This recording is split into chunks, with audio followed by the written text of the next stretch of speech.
Good morning students. आज के इस वीडियो लेक्चर में हम डिस्कस करेंगे subject code EL210 C programming की second unit. Last video lecture में हमने सेकेंड यूनिट जो है एलिमेंट्स ऑफ सी स्टार्ट की थी, जिसमें हमने डिस्कस किया था कि कैरेक्टर सेट क्या होता है, डिफरेंट डेटा टाइप्स कौन कौन से हैं, आइडेंटिफायर क्या होता है और कीवर्ड्स क्या होते हैं। अब हम आज के लेक्चर में कुछ और एलिमेंट्स को डिस्कस करेंगे, जैसे कि कांस्टेंट क्या होता है, वेरिएबल के बारे में हम डिस्कस करेंगे और कुछ ऑपरेटर्स के बारे में डिस्कस करेंगे कि ऑपरेटर क्या होता है, वो किस तरह से वर्क करता है। तो सबसे पहले हम पढ़ते हैं कांस्टेंट के बारे में। A constant is a quantity that doesn't change during the execution. मतलब कांस्टेंट जो है वो एक ऐसी क्वांटिटी है जो अपनी वैल्यू जो है उसको चेंज नहीं करेगा ड्यूरिंग द एग्जीक्यूशन। देखो, हमें पता है कि जब हम प्रोग्राम बनाते हैं हम वेरिएबल्स को डिक्लेयर करते हैं। ड्यूरिंग द एग्जीक्यूशन हो सकता है किसी वेरिएबल की वैल्यू जो है वो चेंज हो जाए, जो वैल्यू पहले थी उसकी जगह अब दूसरी वैल्यू हो जाए। फॉर एग्ज़ाम्पल, जैसे हमें दो नंबर्स को ही ऐड करना है और उसका एडिशन जो है वो एक नंबर एक पर्टिकुलर ऑपरेटर में डालना है। फॉर एग्ज़ाम्पल, जैसे ए और बी हैं, दोनों की वैल्यू ए की वैल्यू 10 है और बी की वैल्यू 20 है। हम इन दोनों को ऐड करके जो सम आ रहा है उसको ए के अंदर ए को असाइन कर रहे हैं, राइट।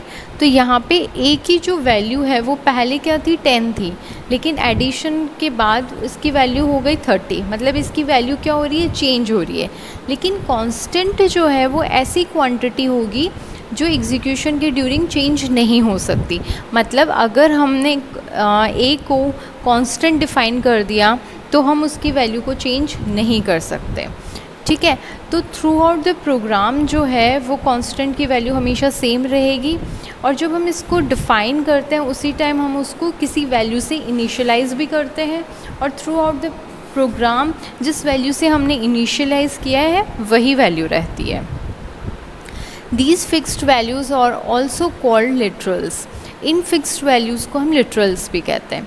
अब कांस्टेंट जो है वो किसी भी टाइप का हो सकता है, मतलब इंटीजर टाइप का कांस्टेंट भी हो सकता है, फ्लॉट टाइप का भी हो सकता है, कैरेक्टर भी हो सकता है और स्ट्रिंग भी हो सकता है।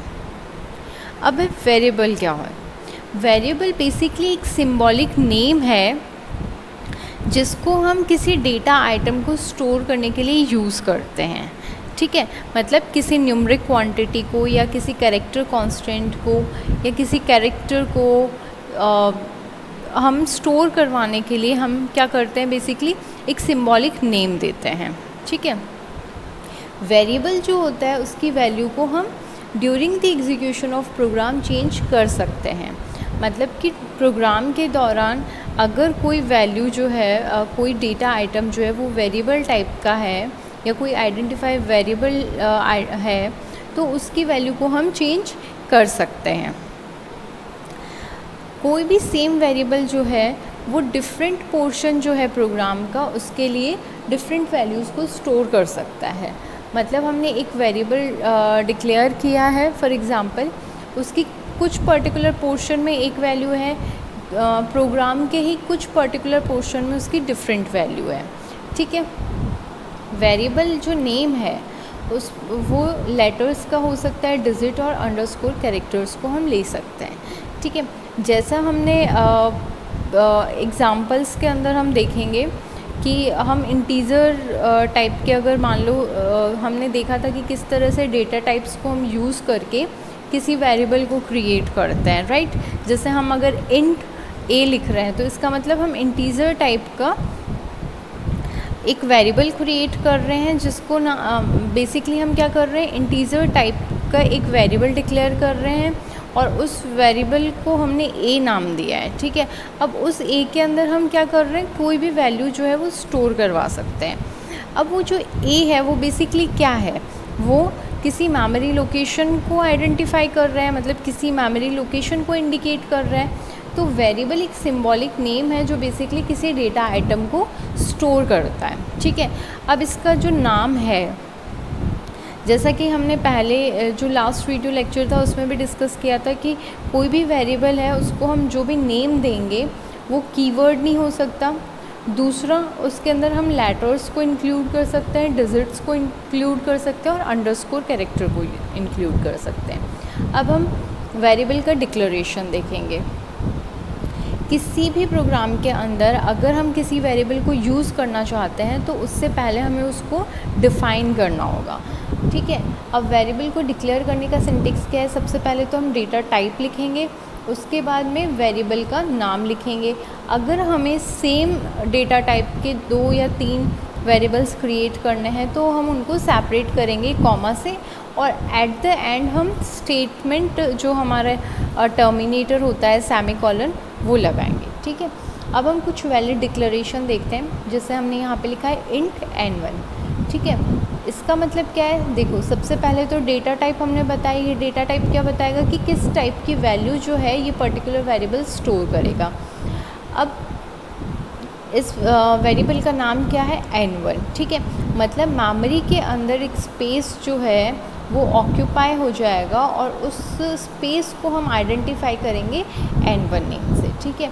अब इस n1 की जो वैल्यू है वो हम प्रोग्राम के अंदर चेंज भी कर सकते हैं, अपडेट भी कर सकते हैं और किसी भी तरह से यूज़ कर सकते हैं, राइट। इसी तरह से यहाँ पे है इंट कॉमा सेंटी कॉमा टैम, तो यहाँ पे हमने इंटीजर टाइप के 2 वेरिएबल्स एक साथ क्रिएट किए हैं, ठीक है। अगर सेम डेटा टाइप के आपको नंबर ऑफ़ वेरिएबल्स क्रिएट करना है तो आपको क्या करना होगा? नेम देना होगा और उन सबको कॉमा से सेपरेट करना होगा।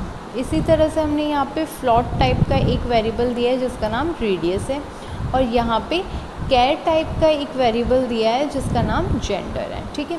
आप देख सकते हैं कि सभी स्टेटमेंट को हमने सेमीकोलन एट द एंड लगाया है। इसका मतलब कि स्टेटमेंट टर्मिनेटर है, स्टेटमेंट यहाँ पे कंप्लीट हो गया है, राइट। अब क्या रूल्स होते हैं वेरिएबल्स के डिक्लेरेशन के? मतलब हम जब वेरिएबल का नाम डिसाइड कर रहे हैं तो क्या रूल्स हम लोगों को हमेशा ध्यान रखने चाहिए? तो पहला रूल ये है कि variable name should start with only letters. मतलब हमेशा किसी लेटर से स्टार्ट होगा। ए से लेके जेड तक जो लेटर्स होते हैं आपके, सिर्फ उनको आप यूज़ कर सकते हो और किसी को आप मतलब जैसे स्पेशल सिंबल है या इन सब को आप यूज़ नहीं कर सकते। किसी नंबर को भी आप यूज़ नहीं कर सकते। इसी तरह से variable name should not be a keyword. जो कीवर्ड्स हैं, मतलब जो प्री डिफाइंड वर्ड्स हैं जिनका कुछ मीनिंग डिसाइडेड है, उन वर्ड्स को आप as a variable name use नहीं कर सकते। क्योंकि अगर आप फॉर एग्ज़ाम्पल जैसे आपने कीवर्ड कोई भी कीवर्ड लिया, जैसे वाइल है फॉर एग्ज़ाम्पल, अब वाइल को आपने एज ए वेरिएबल नेम कर दिया तो वाइल का एक मीनिंग है, लेकिन आपने लिख दिया वाइल इक्वल्स टू 10, तो इसका मीनिंग आप क्या करने की कोशिश कर रहे हो? चेंज करने की कोशिश कर रहे हो, राइट। तो इसलिए वेरिएबल नेम जो है वो कोई कीवर्ड नहीं हो सकता। White spaces are not allowed, मतलब कि आप स्पेस नहीं दे सकते। फॉर एग्ज़ाम्पल जैसे n1 आपको नेम रखना है तो आप n स्पेस 1 नहीं दे सकते। इसको जो नेम है वो कंटिन्यूस होना चाहिए, ठीक है। जैसे आपका फर्स्ट नेम होता है और फिर सरनेम होता है, राइट, उसके बीच में आप स्पेस देते हो, राइट, लेकिन यहाँ पे स्पेस अलाउड नहीं है, ठीक है। लेकिन 2 नेम्स के बीच में आप क्या कर सकते हो? अंडरस्कोर दे सकते हो, ठीक है। जैसे आपका फर्स्ट नेम है अंडरस्कोर सेकेंड नेम, तो वो एक वेरिएबल नेम की तरह क्रिएट हो सकता है। लेकिन अगर आपने अपना फर्स्ट नेम लिखा, फिर स्पेस दे दिया और फिर सेकेंड सरनेम लिखा है, तो वो as a variable name treat नहीं होगा। वेरिएबल नेम जो है वो केस सेंसिटिव है। केस सेंसिटिव का मतलब ये है कि जो सी प्रोग्रामिंग है उसमें कैपिटल लेटर्स का मीनिंग अलग है और स्मॉल लेटर्स का मीनिंग अलग है। ये हमने फर्स्ट जो हमारी यूनिट थी उसमें भी डिस्कस किया था। जैसे यहाँ पे अगर हमने कैपिटल में टेम्प लिखा है तो इसका मीनिंग अलग है, और स्मॉल में अगर हम टेम्प लिखेंगे तो इसका मीनिंग अलग है। No 2 variable of the same name are allowed to be declare in the same scope. मतलब कि हम एक ही नाम से सेम नाम से 2 वेरिएबल्स क्रिएट नहीं कर सकते।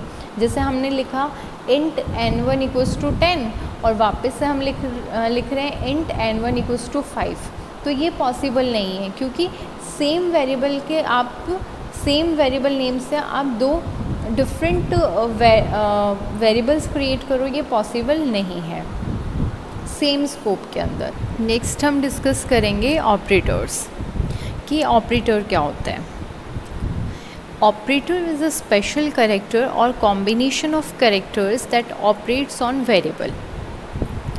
मतलब ऑपरेटर जो है वो एक स्पेशल कैरेक्टर होता है, ठीक है, जिसको हम यूज़ करते हैं वेरिएबल्स पे ऑपरेशन को परफॉर्म करने के लिए, ठीक है। अगर हमें वेरिएबल्स दिए हुए हैं और उन पे हमें कोई ऑपरेशन परफॉर्म करना है तो हम स्पेशल कैरेक्टर्स को यूज़ करेंगे, वो स्पेशल कैरेक्टर्स जो हैं वो ऑपरेटर कहलाएंगे। इसी तरह से अगर दूसरी डेफिनेशन हम देखें, operator is a symbol that tells the compiler to perform specific mathematical और लॉजिकल फंक्शन। मतलब ये कि जो ऑपरेटर है वो बेसिकली आपका एक सिंबल है जो कंपाइलर को ये बताता है कि कौन सा मैथमेटिकल ऑपरेशन जो है वो परफॉर्म करना है, ठीक है। जैसे हम एक एग्ज़ाम्पल लेते हैं, प्लस है, माइनस है, मल्टीप्लिकेशन है, डिवीज़न है। आपको पता है कि ये सारे क्या हैं, मैथमेटिकल फंक्शंस हैं या मैथमेटिकल ऑपरेटर्स हैं, ठीक है। अब प्लस के लिए आप एक पर्टिकुलर साइन यूज़ करते हो, माइनस के लिए एक पर्टिकुलर साइन यूज़ करते हो, इसी तरह से डिवीज़न के लिए, सब्ट्रैक्शन के लिए, कोई भी जो आपको ऑपरेशन परफॉर्म करना है उसके लिए आप एक पर्टिकुलर सिंबल यूज़ कर रहे हो, राइट। अब ये जो सिंबल है वो आपका ऑपरेटर कहलाता है, ठीक है। और जिन वेरिएबल्स पे आप ऑपरेटर को अप्लाई करते हो उनको हम ऑपरेंड्स कहते हैं, ठीक है। जिन पे ऑपरेशन अप्लाई करना है उनको बोलेंगे ऑपरेंड्स, और जो सिंबल है जो बता रहा है कि क्या ऑपरेशन परफॉर्म करना है वो कहलाता है ऑपरेटर। अब सी के अंदर जो ऑपरेटर्स हैं वो अब हम देखेंगे। बेसिकली 3 डिफरेंट टाइप के ऑपरेटर्स होते हैं, यूनरी ऑपरेटर, बाइनरी ऑपरेटर और टर्नरी ऑपरेटर। यूनरी ऑपरेटर्स की अगर हम बात करें तो इंक्रीमेंट और डिक्रीमेंट ऑपरेटर्स होते हैं, और जो ऑपरेटर्स के सिंबल्स हैं कि किस तरह से इंक्रीमेंट और डिक्रीमेंट ऑपरेटर को रिप्रेजेंट किया जाता है तो वो प्लस प्लस और माइनस माइनस है। इसी तरह से बाइनरी के अंदर अर्थमेटिकल, लॉजिकल, रिलेशनल, बिटवाइज और असाइनमेंट ऑपरेटर्स होते हैं, और टर्नरी ऑपरेटर जो है उसको टर्नरी और कंडीशनल ऑपरेटर होते हैं। तो ये यहाँ पे हमने ऑपरेटर्स को भी यहाँ पे डिफ़ाइन किया है कि अर्थमेटिक में कौन से आएंगे, प्लस, माइनस, मल्टीप्लिकेशन, डिवीज़न। तो जितने भी ऑपरेटर्स हैं, मतलब जो सिंबल्स हैं जो बेसिकली कुछ ना कुछ ऑपरेशन को परफॉर्म करते हैं, उनको हमने यहाँ पे कैटेगराइज कर दिया है कि अगर प्लस माइनस है तो वो अर्थमेटिक ऑपरेटर्स कहलाएंगे, अगर एंड और नॉट है तो वो लॉजिकल ऑपरेटर्स कहलाएंगे, ठीक है। इसी तरह से अगर प्लस प्लस और माइनस माइनस है तो वो इंक्रीमेंट और डिक्रीमेंट ऑपरेटर्स कहलाएंगे। अब हम 1 बाय 1 इन तीनों ऑपरेटर्स को डिस्कस करेंगे। सबसे पहले यूनरी ऑपरेटर्स। तो सबसे पहले तो ये कि हमने इसको 3 कैटेगरी में क्यों डिवाइड किया है।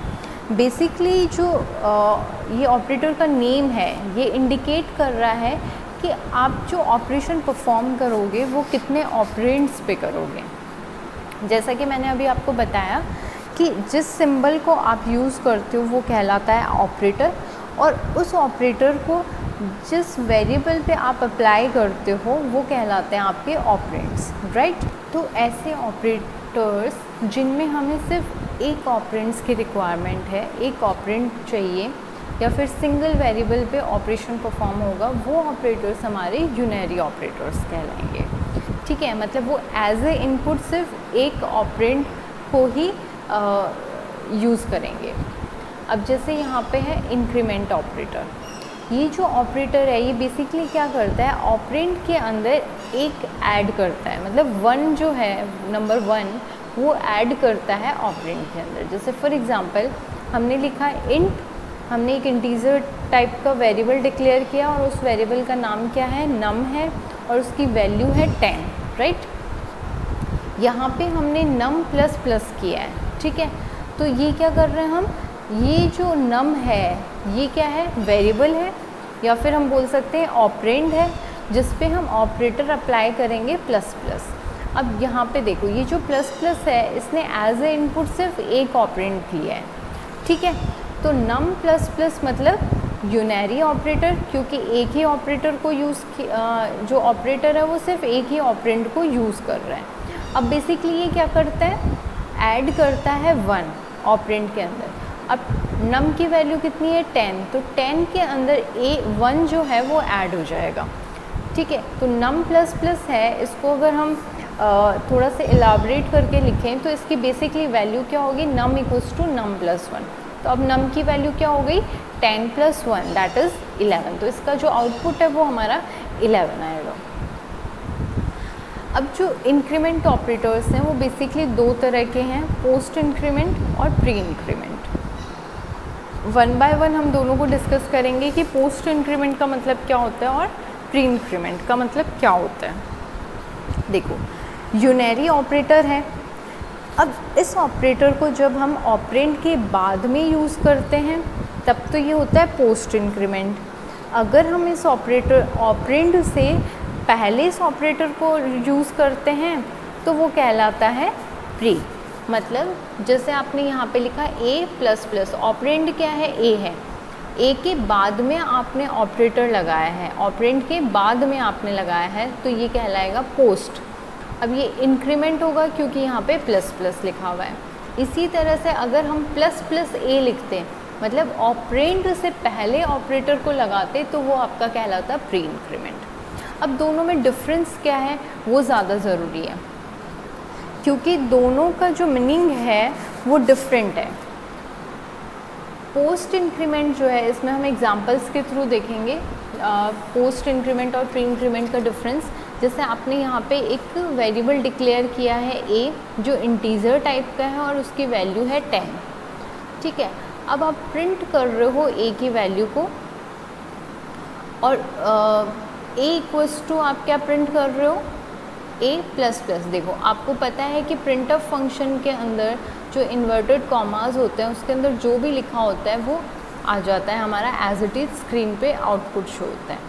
यहाँ पे a इक्वल्स टू लिखा है %d, तो a इक्वल्स टू तो एज इट इज़ आ जाएगा। अब %d जो है वो क्या है, फॉर्मेट स्पेसिफायर है जो भी वैल्यू आपको प्रिंट करवानी होगी उसको इंटीजर के अंदर ये प्रिंट करेगा, ठीक है। जब हमने डेटा टाइप्स को पढ़ा था तब हमने देखा था कि इस पर कन्वर्जन जो देखे थे हमने कि इंट के लिए हम d लिखते हैं, फ्लॉट के लिए हम f यूज़ करते हैं, कैरेक्टर के लिए हम c यूज़ करते हैं। तो इसका मतलब ये है कि यहाँ पे एक इंटीजर वैल्यू जो है वो प्रिंट होगी, ठीक है। अब वो वैल्यू किसकी होगी तो हम यहाँ पे देखेंगे कि कॉमा के बाद क्या लिखा हुआ है a++। यहाँ पे क्या हुआ है पोस्ट इंक्रीमेंट। पोस्ट इंक्रीमेंट का मतलब है कि इंक्रीमेंट बाद में होगा, मतलब पहले ये जो वैल्यू है वो प्रिंट होगी और उसके बाद जो है वो इंक्रीमेंट होगा। तो यहाँ पे a की वैल्यू अभी क्या है 10 है तो आउटपुट में a = 10 प्रिंट हो गया। अब सेकेंड लाइन जो है वो प्रिंट ऑफ a = वापस से ये a की वैल्यू प्रिंट करवा रहा है लेकिन यहाँ पे 11 प्रिंट होगी। क्यों? क्योंकि जब ये 10 प्रिंट हो गया तो उसके बाद में ये ++ ऑपरेटर जो है इसने ऑपरेशन परफॉर्म किया। इसने ऑपरेशन परफॉर्म किया मतलब a के अंदर 1 ऐड कर दिया, तो a की वैल्यू 10 है तो अब क्या हो गई 11 हो गई, राइट। मतलब पहले इसने प्रिंट किया। तो इसी तरह से अगर कोई वेरिएबल है तो उस वेरिएबल की वैल्यू को आप पहले यूज़ करोगे और उसके बाद इंक्रीमेंट करोगे, राइट। अगर हम प्री इंक्रीमेंट की बात करें तो हम यहाँ पे देख सकते हैं a = 10 लिखा है, प्रिंट ऑफ किया हमने a = यहाँ पे हमने ++a कर दिया है, मतलब पहले इंक्रीमेंट होगा। तो 10 की जो a की वैल्यू है वो पहले इंक्रीज़ होगी 1 से, तो 10 + 1 कितना हो गया 11 हो गया। तो यहाँ पे प्रिंट क्या होगा 11 होगा और a की वैल्यू यहाँ पे वापस से प्रिंट होगी तो a = 11। अब देखो ये जो दोनों प्रोग्राम्स थे इसमें सिर्फ एक डिफरेंस है कि यहाँ पे हम पोस्ट इंक्रीमेंट ऑपरेटर को यूज़ कर रहे हैं और यहाँ हम प्री इंक्रीमेंट ऑपरेटर को यूज़ कर रहे हैं, लेकिन दोनों का आउटपुट आप देख सकते हैं यहाँ पे पहले वैल्यू जो है वो यूज़ होगी और फिर इंक्रीमेंट हुआ है, लेकिन यहाँ पे पहले इंक्रीमेंट हुआ है और फिर वैल्यू यूज़ हुई है। मतलब प्री मतलब पहले, तो आपको पहले इंक्रीमेंट करना है। इस स्टेटमेंट में first the value of a will be incremented by 1 and then the incremented value will be printed on the screen. तो आई थिंक आपको सबको डाउट। नेक्स्ट है हमारा डिक्रीमेंट ऑपरेटर। डिक्रीमेंट ऑपरेटर जो है वो बेसिकली सब्ट्रैक्ट करता है 1 फ्रॉम ऑपरेंड, ठीक है। इंक्रीमेंट के अंदर इंक्रीज़ हो रही थी वैल्यू बाय 1 और डिक्रीमेंट ऑपरेटर के अंदर वैल्यू जो है वो डिक्रीज़ होगी बाय 1। मतलब जैसे यहाँ पे नम इक्वल्स टू 10 है, तो अब अगर हमने नम माइनस माइनस किया तो यहाँ पे आउटपुट जो है मतलब नम की वैल्यू जो है वो क्या रहेगी, 9 रहेगी, क्योंकि हम सब्ट्रैक्ट कर रहे हैं 1 को, ठीक है। सेम जैसे इंक्रीमेंट ऑपरेटर के अंदर 2 टाइप के थे, उसी तरह से डिक्रीमेंट ऑपरेटर जो है वो भी 2 टाइप के हैं, pre decrement operator, post decrement operator. दोनों को हम 1 बाय 1 डिस्कस करेंगे। तो कंसेप्ट जो है प्री और पोस्ट का वो सेम है, सिर्फ इंक्रीमेंट की जगह यहाँ पे डिक्रीमेंट होगा, प्री के अंदर पहले होगा और पोस्ट के अंदर बाद में होगा। जैसे एग्जांपल हम देखते हैं यहाँ पे इंट ए इक्वल्स टू 10, मतलब ए की वैल्यू जो है वो क्या है, 10 है। प्रिंट करनी है हमें ए माइनस माइनस। अब देखो यहाँ पे ये क्या है, पोस्ट, पोस्ट मतलब बाद में, तो पहले जो वैल्यू है वो प्रिंट होगी। ए की वैल्यू क्या है, 10 है। 10 प्रिंट होने के बाद में ये डिक्रीज़ होगी बाय 1, ठीक है, क्योंकि हमने यहाँ पे डिक्रीमेंट ऑपरेटर लगाया है। तो बाय 1 वैल्यू डिक्रीज़ होगी तो वैल्यू रहेगी आपकी 9। अब जब प्रिंट होगी ए की वैल्यू तो आपकी वैल्यू प्रिंट होगी 9। इस स्टेटमेंट में आप देख सकते हैं कि पहले जो ए की वैल्यू है वो स्क्रीन पे प्रिंट हुई है, उसके बाद में ए की वैल्यू जो है वो डिक्रीज़ हुई है बाय 1, ठीक है। तो पोस्ट मतलब बाद में और प्री मतलब पहले। इंक्रीमेंट मतलब हमें ऐड करनी है 1 वैल्यू और डिक्रीमेंट का मतलब है कि हमें 1 को रिड्यूस करना है। अब देखो इस ऑपरेटर को हम यहाँ पे अगर माइनस माइनस वापस से माइनस माइनस लिखते तो दैट मीन्स कि हमें 2 डिक्रीज़ करना है, ठीक है। सिंगल माइनस माइनस मतलब 2 बार जो माइनस का साइन यूज़ कर रहे हैं, इसका मतलब है कि हम 1 से डिक्रीज़ कर रहे हैं। अगर हमने माइनस माइनस लिखा और वापस से माइनस माइनस मतलब 4 बार माइनस का साइन है और 2 मिलके एक पेयर है, राइट। तो 2 बार अगर हम डिक्रीमेंट ऑपरेटर लगाएंगे तो इसका मतलब है वैल्यू जो है वो 2 से डिक्रीज़ होगी अब, ओके। अब है pre decrement operator. Pre decrement के अंदर हम देखेंगे कि पहले हम वैल्यू को डिक्रीज़ करेंगे और फिर वैल्यू को प्रिंट करेंगे। तो यहाँ पे जब हमने प्री मतलब ऑपरेंड से पहले हमने ऑपरेटर को यूज़ किया है, तो यहाँ पे पहले वैल्यू क्या होगी, डिक्रीज़ होगी और फिर वैल्यू प्रिंट होगी। तो यहाँ पे पहले डिक्रीज़ होगी तो ए की वैल्यू क्या रहेगी, 9 रहेगी। और जब सेकंड स्टेटमेंट हम प्रिंट करवाएंगे तो यहाँ पे भी 9 रहेगी, क्योंकि ए की वैल्यू 9 हो चुकी है।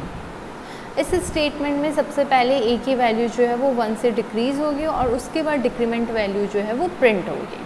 तो प्री के अंदर पहले हमें ऑपरेशन को परफॉर्म करना है और फिर उस पर्टिकुलर ऑपरेंड को यूज़ करना है, ठीक है। इसी तरह से पोस्ट के अंदर पहले हमें ऑपरेंड को यूज़ करना है और उसके बाद हमें उस ऑपरेटर को अप्लाई करना है, ठीक है। जैसे फॉर एग्ज़ाम्पल कि अगर यहाँ पे होता a plus plus plus b, तो यहाँ पे जो a की करंट वैल्यू है वो हमारी ऐड होती b के साथ, ठीक है। इसी तरह से अगर हम लिखते plus plus a plus b, तो इस केस में क्या होता है, a की वैल्यू पहले इंक्रीज़ होती और वो इंक्रीज्ड वैल्यू जो है वो b के अंदर ऐड होती, राइट। तो ये था हमारा इंक्रीमेंट ऑपरेटर और डिक्रीमेंट ऑपरेटर, जो दोनों ही जो यूनरी ऑपरेटर्स हैं उसके टाइप हैं। नेक्स्ट वीडियो लेक्चर में हम डिस्कस करेंगे कि बाइनरी ऑपरेटर्स कौन से होते हैं, उनको किस तरह से अप्लाई कर सकते हैं, टर्नरी ऑपरेटर्स क्या होते हैं और ऑपरेटर का क्या प्रेसिडेंस होता है। Thank you.